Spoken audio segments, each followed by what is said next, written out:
नमस्कार, येवला ग्रामीण न्यूजतर्फे स्वागत। बातमी आहे नगरचोल सायगाव परिसरातून शनिवार दिनांक 14 जून पुन्हा जोरदार पावसाची हजेरी।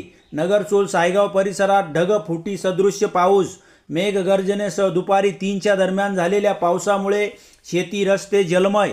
पेरणी केलेल्या शेतांमध्ये पाणी साचल्याने पेरणी वाया जाण्याची शक्यता। नगरचोलच्या महाले वस्ती, बहादुरे वस्ती परिसरात शेतांना तलावाचे स्वरूप, शेतीचे मोठे नुकसान, विजेचाही खोळंबा। नगरचोलच्या मोठा मळा परिसरात अनिल पैठणकर यांच्या घराचे पत्रे उडाले व भिंतींची पडझड झाली। या घटनेत आशा पैठणकर व सायली पैठणकर या मायलेकी जखमी झाल्या आहेत।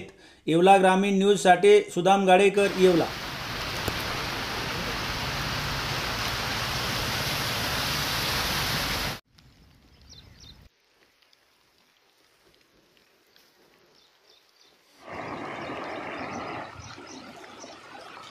त्या गायकवाडच्या कोपऱ्यातून त्या दगडामधून खरा पाणी येऊ राहिलं रे। ते तिकडं पण येतं तो इकडं आणि इकडून पण चालू आहे।